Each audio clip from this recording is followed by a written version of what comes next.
Hi hello. Guruvayur ഉത്സവം കാണാൻ പോയപ്പോൾ പുന്നത്തൂർ കോട്ടയിൽ പോയിട്ടുണ്ടായിരുന്നു. ഏട്ടന് ആനകൾ എന്ന് പറഞ്ഞാൽ ഭയങ്കര ഇഷ്ടമുള്ള കാര്യമാണ്. അതുകൊണ്ട് തന്നെ ഉത്സവത്തിൻ്റെ ഫ്രണ്ടിലായിരിക്കും ഏട്ടൻ പോയിരിക്കുന്നത്.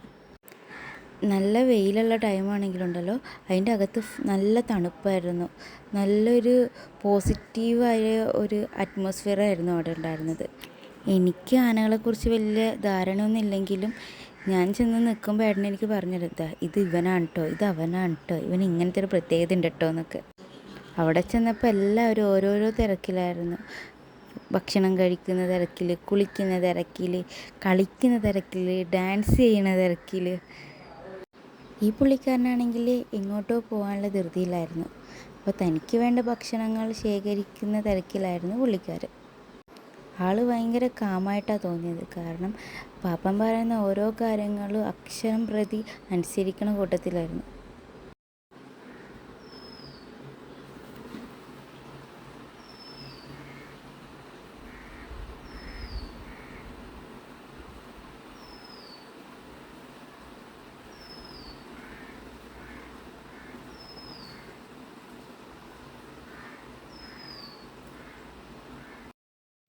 ആൾ ഫുഡ് എടുക്കുന്നതിൻ്റെ തിരക്കിലായ കാരണം ഞങ്ങൾ പിന്നെ അധികം നേരം അവിടെ നിന്നില്ല.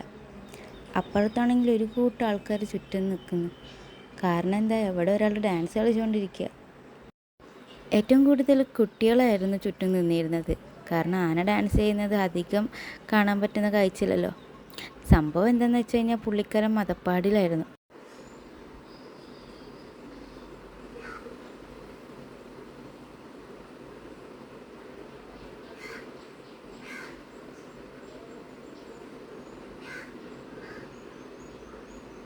ഞങ്ങൾ കുറച്ച് നേരം നിന്ന് അവൻ്റെ ഡാൻസൊക്കെ ആസ്വദിച്ചതിന് ശേഷമാണ് അടുത്താളെ കാണാൻ പോയത്.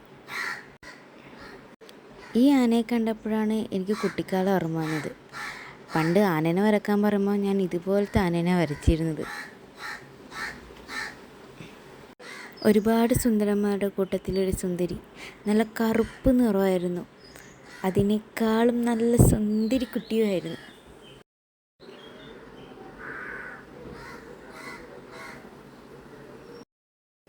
ഇവിടെ മറ്റൊരാൾ കുളിക്കുകയായിരുന്നു. അങ്ങനെ ഒരു ആനയുടെ കുളിസീനും കണ്ടു.